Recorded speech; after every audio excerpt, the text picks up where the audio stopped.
दोस्तों नमस्कार, बिजनिया संजय से मैं कौशल तिवारी। आमतौर पर यह धारणा है कि महिलाएं ही ज्यादा प्रताड़ित होती हैं, पुरुष उन्हें पीड़ा देता है, लेकिन हकीकत बिल्कुल इसके विपरीत है और यह चौंकाने वाला है। राष्ट्रीय क्राइम रिकॉर्ड ब्यूरो ने जो आत्महत्या की सूची जारी की है वह साफ साफ कहती है कि वर्ष 2021 में 81,063 विवाहित पुरुषों ने आत्महत्या की।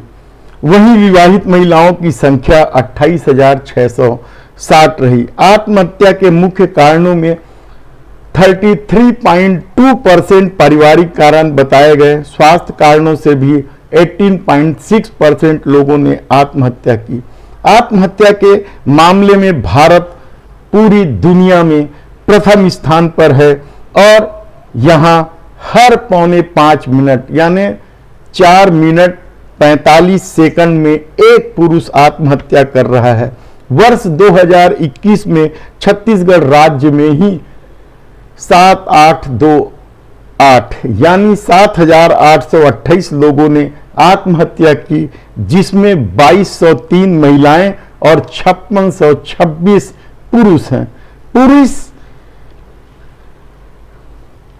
और इन्हीं सब आंकड़ों से बहुत पहले पुरुष प्रताड़ना को लेकर बरखा त्रेहन पुरुष आयोग बनाकर, रजिस्टर्ड संस्था यह बनाकर पुरुषों के प्रताड़ना के लिए कानून बनाने, आयोग बनाने की एक लंबी लड़ाई लड़ रही है। उन्होंने साफ तौर पर कहा कि भेदभाव हर क्षेत्र में है, इवन सरकार के स्तर पर। उन्होंने उदाहरण भी दिया कि किस तरीके से सेना का एक सिपाही जब शहीद होता है तो सरकार भी उसकी बच्ची को 3,000 रुपए और बेटे के लिए 2,500 रुपए शिक्षा का इंतजाम करती है। तलाक के जब मामले होते हैं तो बच्चा मां के पास रहती है, पिता को देखने तक की अनुमति नहीं होती या उनके एवज में मां जो है वो पैसा वसूल करती है। हर तरफ से पुरुषों को प्रताड़ित किया जाता है और वो जब इस आंदोलन को लेकर या इस लड़ाई को लेकर आगे बढ़ रही है, वह विभिन्न राज्यों का दौरा कर रही है। कानून मंत्री, देश के कानून मंत्री से तक मिल चुकी है और कानून मंत्री जिस तरीके से जवाब देते हैं वह हैरान कर देने वाला है। वह कहती हैं कि वह सुषमा स्वराज से भी मिल चुकी हैं, रविशंकर प्रसाद से मिल चुकी हैं और तत्कालीन कानून मंत्री सदानंद गौड़ा ने तो जिस भाषा का इस्तेमाल किया वह भी हैरान कर देने वाली है। वह साफ बताती हैं कि जब वह सदानंद गौड़ा जी के पास गई और बताई कि 498 का बेहद दुरुपयोग हो रहा है, दहेज प्रताड़ना से संबंधित यह धारा है, इस पर आप यह नियम भी या यह कानून भी बना दे जिससे यदि कोई महिला झूठी रिपोर्ट करती है और यह साबित होता है तो उसके खिलाफ कड़ी कार्रवाई हो। तो सदानंद गौड़ा ने कहा कि आप मौलवी के पास चले जाइए। जब उन्होंने कहा कि वो मौलवी के पास क्यों जाएगी, इस मामले में बात कर लीजिए, तो वह बात करने से भी इनकार करते हैं और मीटिंग पर चले जाते हैं। क्या कुछ लड़ाई लड़ रही है बरखा त्रेहन। हमने उससे विशेष बातचीत की, आइए उनसे बातचीत की कुछ बातें आपको सुना। मेरा नाम बरखा त्रेहन है, मैं पुरुष आयोग की प्रेसिडेंट हूँ। मैं दिल्ली से आई हूँ, आज ही आई हूँ रायपुर, छत्तीसगढ़। क्या ध्येय है आपका, क्या उद्देश्य?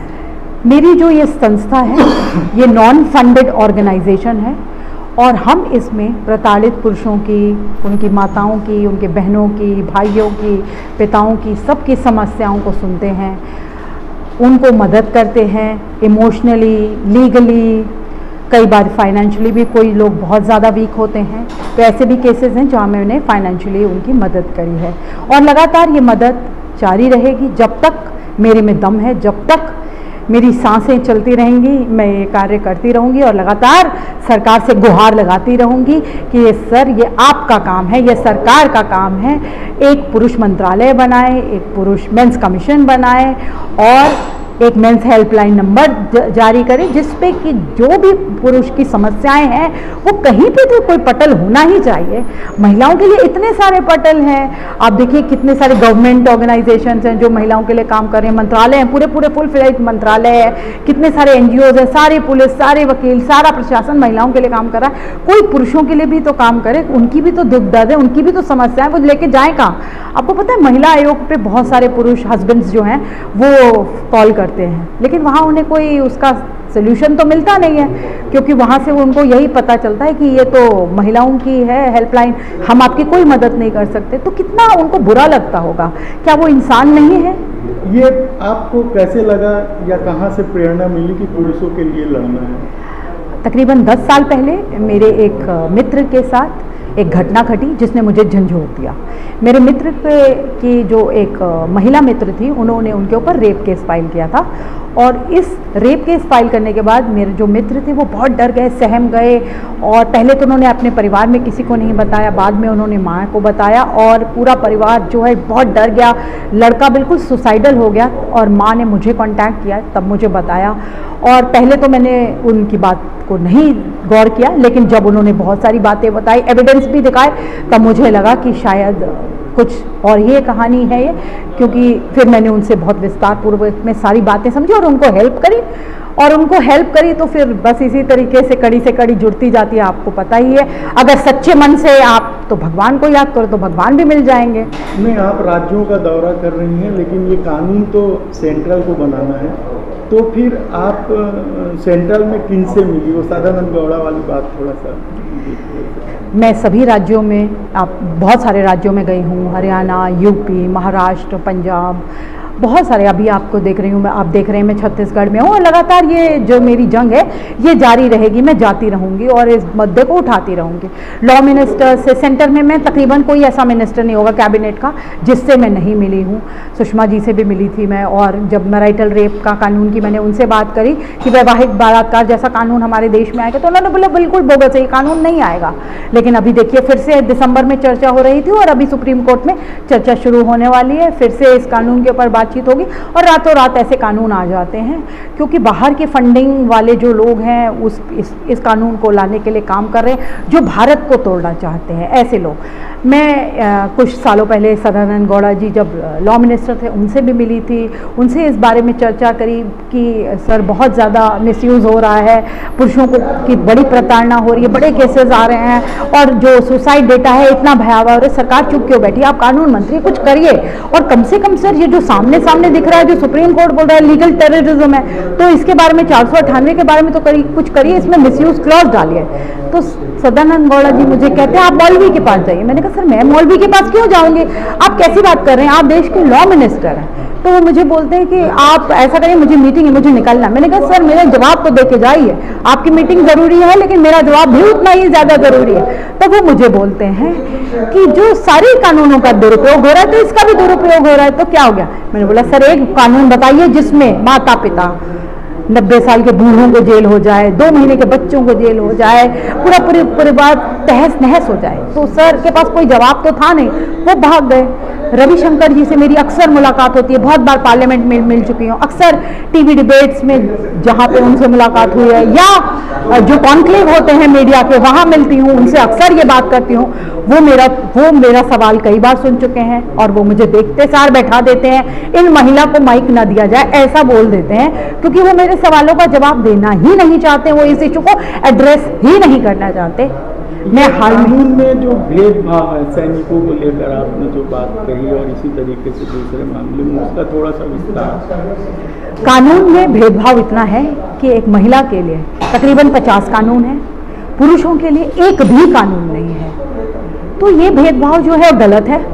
मैं चाहती हूँ कि देश में यूसीसी आए जिससे कि समान कानून की बात कर सके, पुरुष हो, महिला हो, ट्रांसजेंडर हो, सबको एक पटल पे लेके आइए ना। सब प्रताड़ना तो किसी के साथ भी हो सकते हैं, विक्टिम कोई भी हो सकता है, तो सबके साथ एक समान कानून होना चाहिए। ऐसी मेरी मांग है सरकार से, और जितनी जल्द ये मांग पूरी होगी उतनी जल्द ये देश खुशहाल होगा। अभी हम सुसाइड बहुत रेट डेटा जो है वो बढ़ता जा रहा है। इसका मतलब कि इंडिया में तरक्की नहीं हो रही है, यहाँ के लोग अनहैप्पी है, मतलब दुखी हैं। दुखी लोग ही सुसाइड करते हैं ना।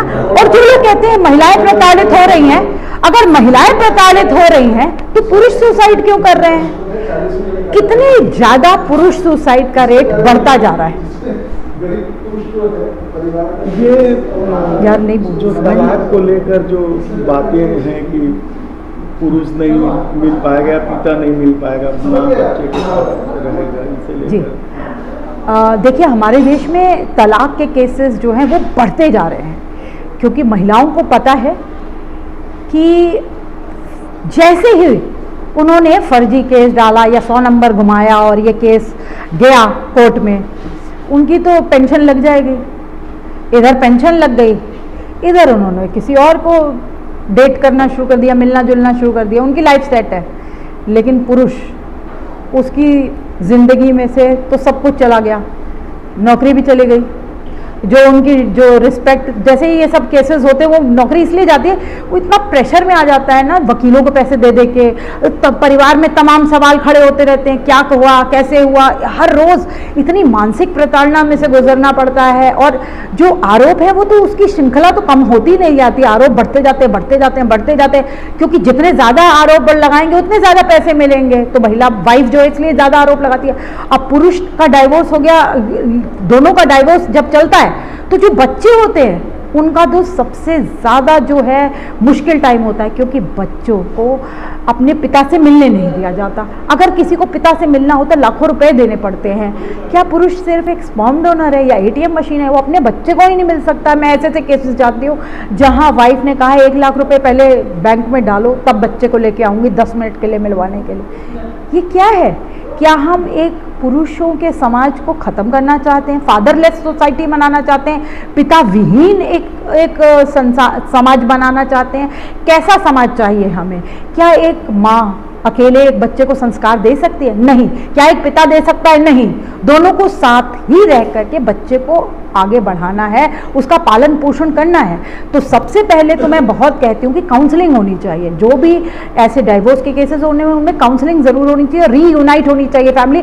और मैं इसके ऊपर बहुत काम करती हूँ रीयूनाइट करने के लिए, क्योंकि मैं नहीं चाहती कि परिवारों टूटे, परिवारों को मिलाओ। अगर किसी वजह से वो नहीं रहना चाहते हैं तो बच्चों को शेयर्ड पेरेंटिंग मिले, दोनों का साथ मिले, दोनों को मिल सके, दोनों के साथ वो अपना समय व्यतीत कर सके।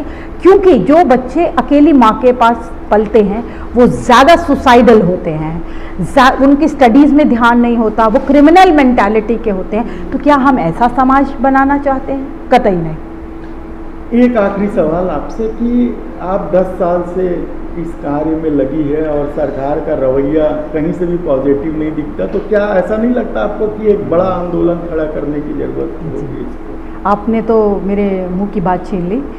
बड़ा आंदोलन खड़ा करने के लिए ही मैं जगह जगह जा रही हूं। ये थी बरखा त्रेहन। इन्होंने बहुत सारी बातें बताई, खासकर पिछले कुछ साल पहले जब मीटू से लोगों को बदनाम किया जा रहा था, मीटू के आरोप लग रहे थे और खलबली मच गई थी कई बड़े लोगों में, तब स्वरूप राज जैसे व्यक्ति ने आत्महत्या कर ली थी। और उन्होंने अपने पत्र में लिखा भी था कि इस आत्महत्या के बाद भी उसके खिलाफ या उनके ऊपर जो बलात्कार के आरोप लगे हैं उससे वे बरी नहीं हो पाएंगे। ये है पुरुषों की पीड़ा और इस लड़ाई को बरखा त्रेहन लड़ रही है। देखना है यह लड़ाई का अंजाम क्या होता है। धन्यवाद।